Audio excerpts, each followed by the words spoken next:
ಭಾರತದ ಸಂವಿಧಾನದ ಪೀಠಿಕೆಯಿಂದ ಸಮಾಜವಾದಿ ಮತ್ತು ಜಾತ್ಯತೀತ ಪದಗಳನ್ನು ತೆಗೆದುಹಾಕುವಂತೆ ಕೋರಿ ರಾಜ್ಯಸಭೆಯ ಮಾಜಿ ಸದಸ್ಯ ಡಾಕ್ಟರ್ ಸುಬ್ರಮಣಿಯನ್ ಸ್ವಾಮಿ ಅವರು ಸಲ್ಲಿಸಿರುವ ಸಾರ್ವಜನಿಕ ಹಿತಾಸಕ್ತಿ ಅರ್ಜಿಯ ವಿಚಾರಣೆಯನ್ನು ಸುಪ್ರೀಂ ಕೋರ್ಟ್ ಇಂದು ಆಗಸ್ಟ್ಗೆ ಮುಂದೂಡಿದೆ.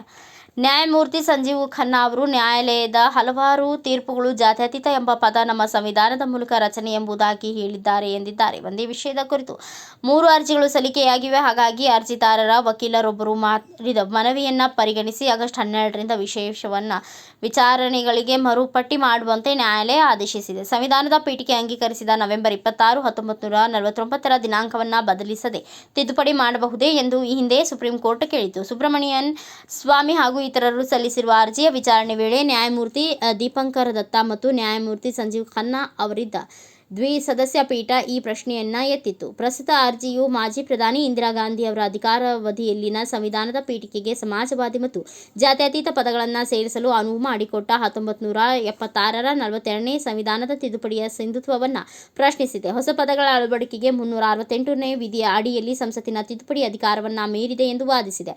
ಸಂವಿಧಾನದ ರಚನಾಕಾರರು ಪ್ರಜಾಪ್ರಭುತ್ವದ ಆಡಳಿತದಲ್ಲಿ ಸಮಾಜವಾದಿ ಅಥವಾ ಜಾತ್ಯತೀತ ಪರಿಕಲ್ಪನೆಗಳನ್ನು ಪರಿಚಯಿಸಲು ಎಂದಿಗೂ ಉದ್ದೇಶಿಸಿರಲಿಲ್ಲ ಎಂದು ಅರ್ಜಿದಾರರು ಪ್ರತಿಪಾದಿಸಿದ್ದಾರೆ. ಸಂವಿಧಾನವು ನಾಗರಿಕರ ಆಯ್ಕೆಯ ಹಕ್ಕನ್ನು ಕಸಿದುಕೊಳ್ಳುವುದರ ಮೂಲಕ ರಾಜಕೀಯ ಸಿದ್ಧಾಂತಗಳನ್ನು ಅವರ ಮೇಲೆ ಹೇರಲು ಸಾಧ್ಯವಿಲ್ಲದ ಕಾರಣ ಡಾಕ್ಟರ್ ಬಿ.ಆರ್. ಅಂಬೇಡ್ಕರ್ ಈ ಪದಗಳನ್ನು ಅಳವಡಿಸಿರುವುದನ್ನು ವಿರೋಧಿಸಿದ್ದಾರೆ ಎಂದಿದ್ದಾರೆ.